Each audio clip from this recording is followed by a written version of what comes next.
Welcome back, everybody. Today, we're going to be taking a deep dive into Mark Manson's The Subtle Art of Not Giving a Feck. Oh, yeah.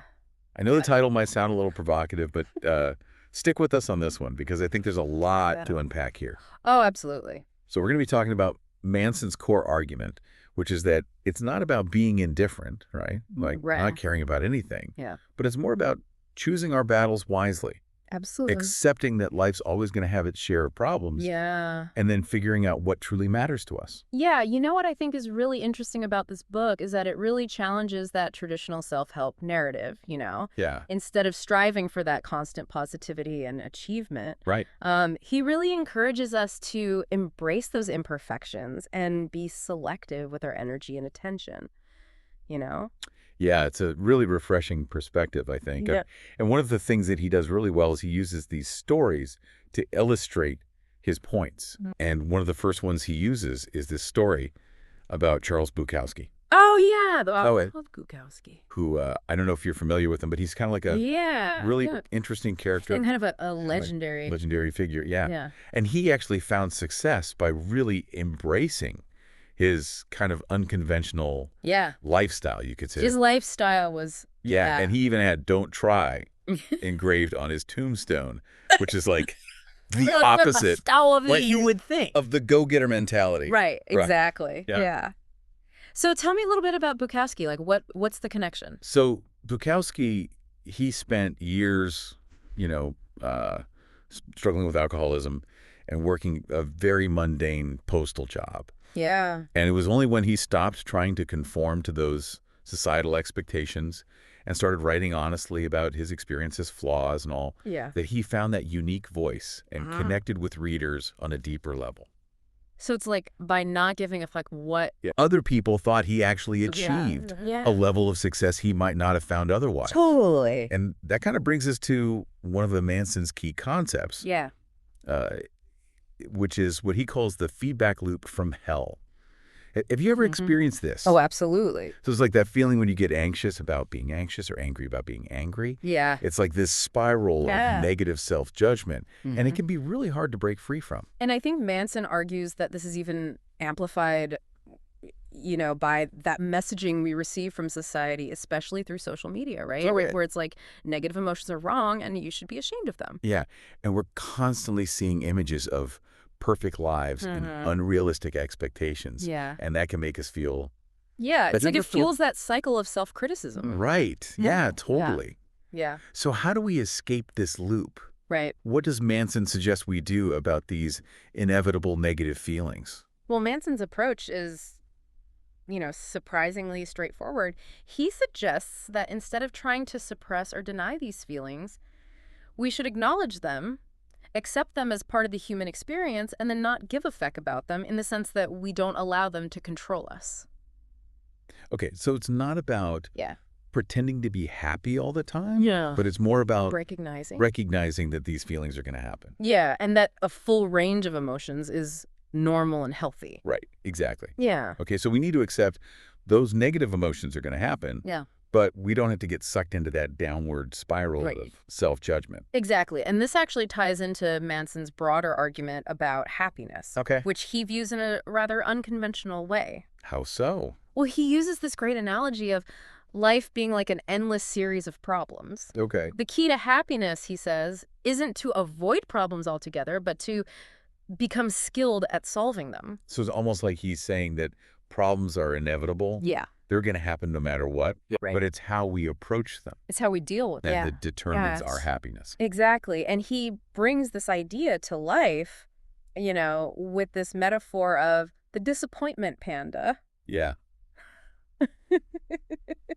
It's such a funny but insightful way to illustrate this point, that struggle is inherent to the human experience. Yeah. And this panda is kind of like this reminder that we need these problems to solve. For self to feel fulfilled. Exactly. So it's not about avoiding the problems. It's about choosing the right problems. To grapple with. And that's where the concept of values comes in. Okay. He argues that values are essentially the metrics by which we measure our lives.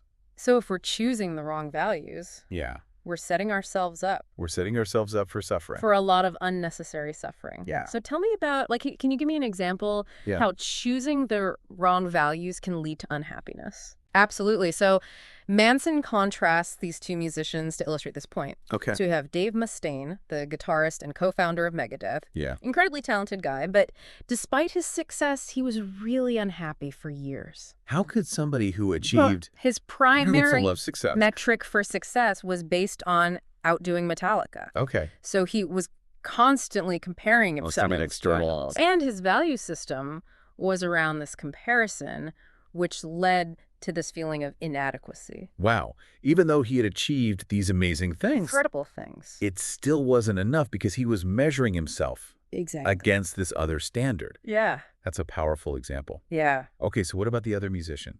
So the other musician is Pete Best, Okay. the original drummer for the Beatles. Oh, wow. And he was replaced right before they hit it big. Oh, that's got to sting. Right. Yeah. But he found happiness by prioritizing family and a simpler life. He shifted his values away from fame and fortune.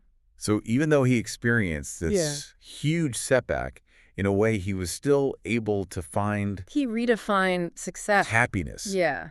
Because his values were aligned with something different. Exactly. So it seems like Manson's saying we always have a choice in how we frame our experiences, even when circumstances are tough. Yes. And he illustrates this point through the story of William James, a philosopher who struggled with chronic health problems and depression. Wow. But despite these challenges, he found his path by taking responsibility for his own life. So he didn't let his circumstances define him. He did not. That's pretty powerful. Yeah. Okay, so it sounds like we have more agency than we think. Much more. Even when things are hard. Absolutely. And it leads us to another point that Manson makes, which is, while it's tempting to blame others for our problems and adopt that victim mentality. You see that all the time these days. Oh, yeah. Especially online. Where it's victimhood chic. Yeah. He calls it. Yes.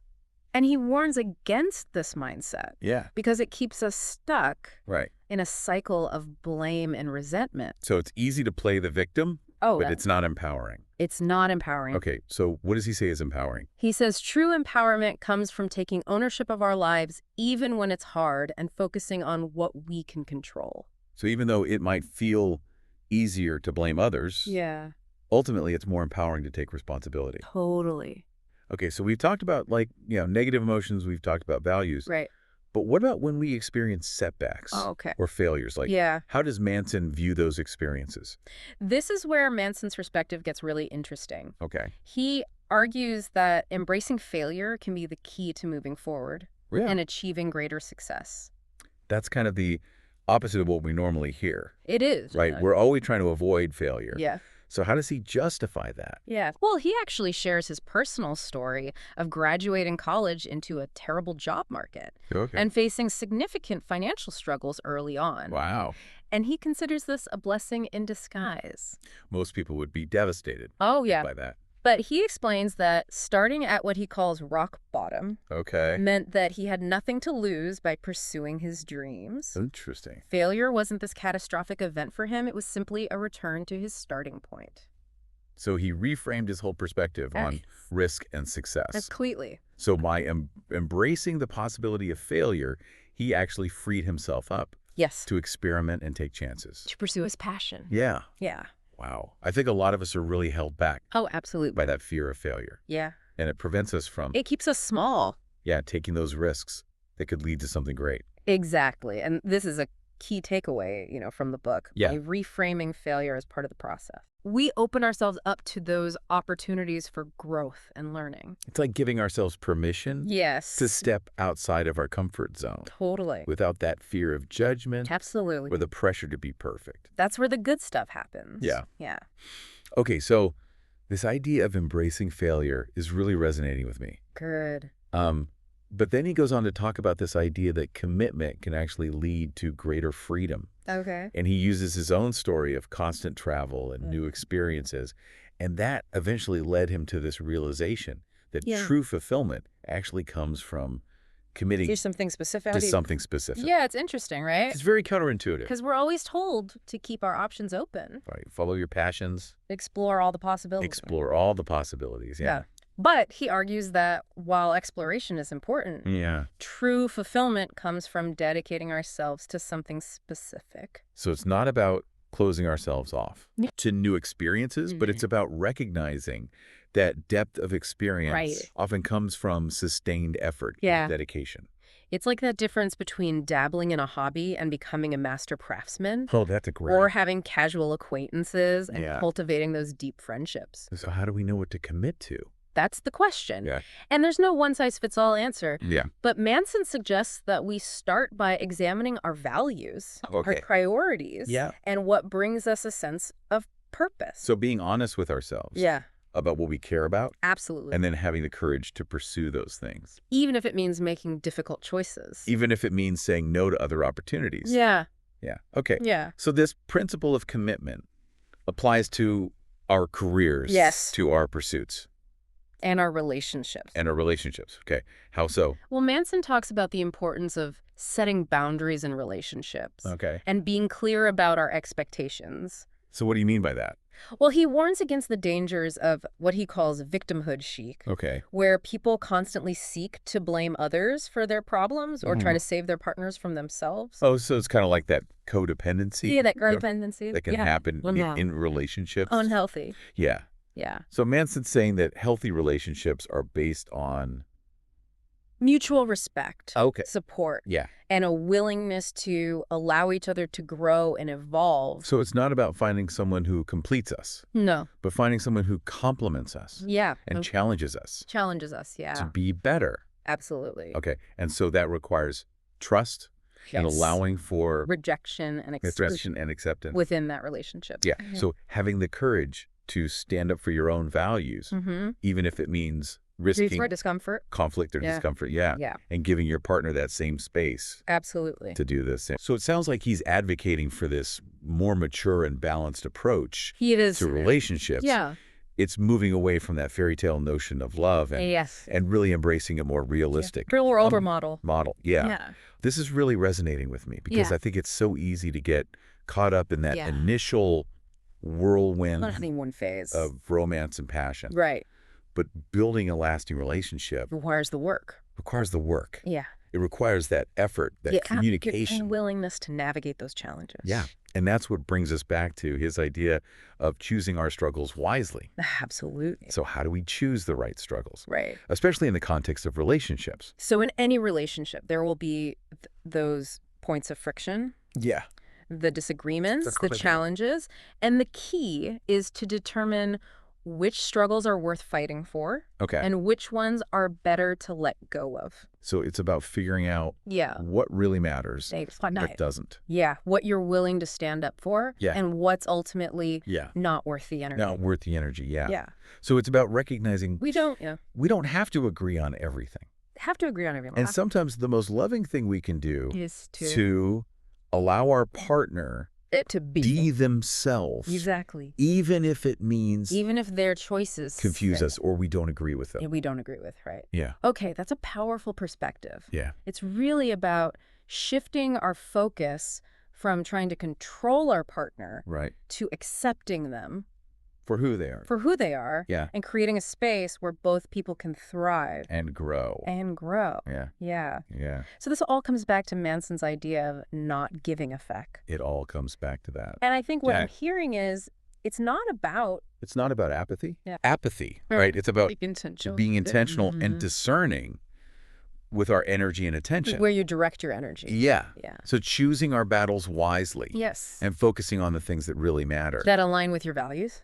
To us. Yeah. Right? And one of the things that he talks about a lot is entitlement. And I'm curious how that connects to this idea of not giving effect. Well, entitlement in Manson's view is this belief that we're owed something by the world. Happiness, success, validation. Without having to put in the work. Yeah.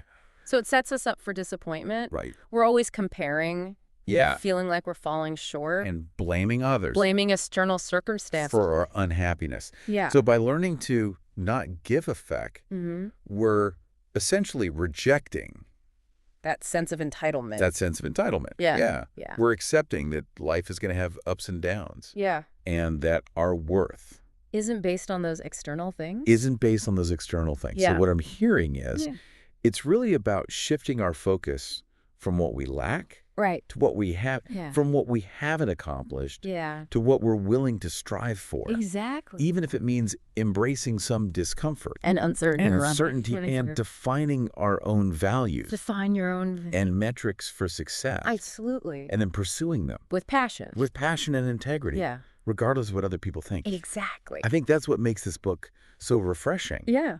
It's not about this This unattainable ideal. unattainable ideal Yeah. of perfection. Perfect happiness. Yeah. It's about Finding that freedom. finding the freedom In your messy, in our messy, imperfect lives. imperfect life. It's about accepting ourselves, Yeah. flaws and all, Flaws and all. and focusing on the things that really matter. Yeah. And I think that's a really powerful message. It is. It's a call to action. Yeah. It's a challenge to step outside of that comfort zone, Yeah. to question your assumptions, and to create a life that's meaningful on your own terms. Absolutely. Yeah. So for our listener out there, as you're going about your day, Yeah. I want you to think about, Yeah. what are you going to choose to give a feck about? What are your values? What problems are you willing to struggle with? Yes. What legacy do you want to leave behind? Because it's not about having all the answers, Yeah. but having the courage to ask those questions Yeah. and to embrace that journey and to create a life that feels truly meaningful to you. I love that. Yeah. That's really what it's all about. Yeah. And I think that's a great place to pause. For now, we've covered a lot of ground in this deep dive, Yeah, we have. and I'm excited to continue exploring these ideas in our next segment. Looking forward to it. Awesome, me too. You know, it's interesting how Manson connects this idea of embracing death to the importance of choosing our values carefully. He argues that by acknowledging our mortality, we gain a clearer perspective on what truly matters and what we're willing to invest our limited time and energy in. Yeah, that makes a lot of sense. I mean, if we're constantly preoccupied with trivial matters or chasing after things that don't ultimately fulfill us, we're essentially wasting the precious time we have. Exactly. And this brings us to another important concept, that Manson explores the idea that true freedom comes from commitment. Now, I know this might seem counterintuitive. At first, we often associate freedom with having unlimited choices and keeping our options open. Yeah, it seems like we're constantly being told to follow our passions and explore all the possibilities. How does Manson reconcile this with the idea of commitment? Well, he argues that while exploration is important, especially in the early stages of life, true fulfillment often comes from dedicating ourselves to something specific. It's about choosing a direction, a path, a set of values, and then committing to them fully. So it's not about closing ourselves off to new experiences, but rather about recognizing that depth of experience often comes from sustained effort and dedication. Precisely. It's like the difference between dabbling in a hobby and becoming a master craftsman, or the difference between having a lot of casual acquaintances and cultivating deep, meaningful friendships. So how do we know what to commit to? How do we find that sweet spot between exploration and commitment? That's a great question, and it's something that each of us has to figure out for ourselves. There's no one-size-fits-all answer. But Manson suggests that we start by examining our values, our priorities, and what truly brings us a sense of purpose and satisfaction. So it's about being honest with ourselves about what we truly care about, and then having the courage to pursue those things, even if it means making some difficult choices or saying no to other opportunities that might come our way. Exactly, and this principle of commitment applies not only to our careers and personal pursuits, but also to our relationships. Okay, so Manson talks about the importance of setting boundaries in relationships and being clear about our expectations. He warns against the dangers of what he calls victimhood chic, where people constantly seek to blame others for their problems or try to save their partners from themselves. that sounds like a recipe for codependency and resentment. It absolutely can be. Manson argues that healthy relationships are based on mutual respect, support, and a willingness to allow each other to grow and evolve as individuals. So it's not about finding someone who completes us, but rather about finding someone who complements us and challenges us to become the best versions of ourselves. Beautifully said, and this requires a certain level of trust and a willingness to allow for both rejection and acceptance within the relationship. It's about having the courage to stand up for our own values and needs, even if that means risking conflict or discomfort. And it's about giving our partners the space to do the same, to express their own needs and boundaries without fear of judgment or reprisal. It sounds like Manson is advocating for a more mature and balanced approach to relationships, one that's based on mutual respect and a recognition of each other's individuality. Exactly. It's about moving away from that fairy tale notion of romantic love and embracing a more realistic and ultimately more fulfilling model of partnership. This idea of commitment in relationships is really resonating with me. It's so easy to get caught up in that initial whirlwind of romance and passion. But building a lasting and fulfilling relationship requires conscious effort, clear communication, and a willingness to navigate the inevitable challenges that arise. You're absolutely right. And this brings us back to Manson's central theme, the importance of choosing our struggles wisely. Okay, I'm curious to hear more about that. How do we choose the right struggles, especially in the context of relationships? Manson argues that in any relationship, there will be inevitable points of friction, disagreements, and challenges.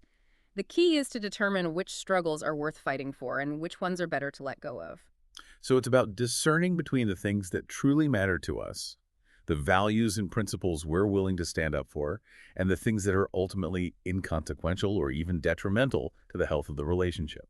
Exactly. It's about recognizing that we don't have to agree on everything, and that sometimes the most loving thing we can do is to allow our partner the space to be themselves, even if that means making choices we might not fully understand or agree with. That's a powerful perspective. It's like Right. shifting our focus from trying to control or change our partner to accepting them for who they are and focusing on creating a space where both individuals can thrive and grow. Beautifully put, and this brings us back to one of Manson's core arguments, the importance of not giving a feck about the things that don't truly matter. Okay, I think I'm starting to get a deeper understanding of what Manson means by that phrase. It's not about being indifferent or apathetic. It's about being discerning and intentional with our energy and attention. It's about choosing our battles wisely and focusing on the things that truly align with our values and contribute to our overall well-being. You've got it. It's about letting go of the need to control everything, to please everyone, to be perfect. It's about embracing our imperfections and choosing to focus on the things that bring us joy, meaning, and a sense of purpose. That's such a liberating message, and it seems like it applies to every aspect of our lives, from our careers to our relationships to our personal growth and development. You're absolutely right. It's a philosophy that can transform our entire approach to life, helping us to navigate the inevitable challenges with greater resilience, clarity, and a deeper sense of peace. This has been such an enlightening conversation. I'm feeling really inspired to take a closer look at my own values and priorities and to make some conscious choices about where I'm directing my energy and attention. That's fantastic. And remember, it's not about achieving some perfect state of not giving a feck. It's an ongoing process of self-discovery, reflection, and adjustment. It's about finding what works for you and creating a life that feels authentic and fulfilling. Well said, and I think that's a great place to pause. For now, we've covered a lot of ground in this deep dive, and I'm excited to continue exploring these ideas in our next segment. Mm. So, as we've been talking about all this stuff, I've been thinking about how often we get caught up in comparing ourselves to others. Yeah. It's like we're always measuring our worth against, Some external standard. yeah, some external standard. Yeah. So how do we break free from that trap?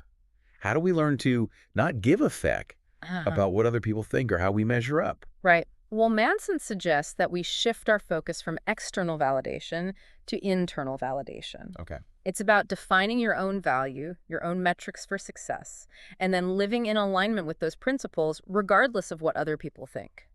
So it's about finding that sense of self-worth from within, Yeah. rather than seeking it from outside sources, Absolutely. like social media or, Or other people's approval. yeah, other people's approval. Yeah. So it's like recognizing that our worth is inherent.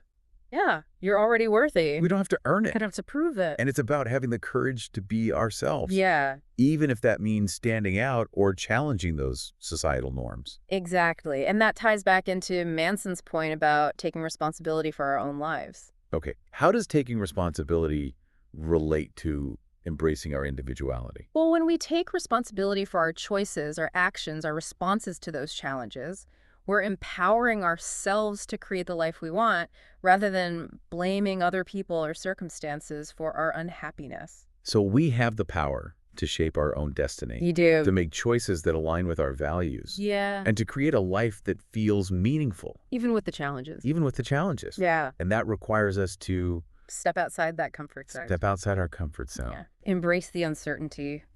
Take some risks. knowing that failure is just part of the process. It's an opportunity to learn and grow. Yeah, and that's what's so inspiring about this whole thing. Yeah. It's not about finding some easy solution or a quick fix. No, it's about the work. It's about doing the work. Yeah. It's about confronting those fears and those limiting beliefs Yeah.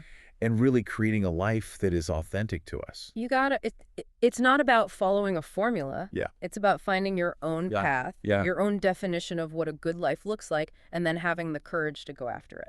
I love that this has been such a thought-provoking conversation. Yeah. I feel like I have this whole new perspective on how to approach life's challenges Good. and how to just create a more fulfilling and meaningful existence. That's what it's all about, and I hope our listeners out there are feeling the same way. Me too. Remember, guys, it's not about being perfect.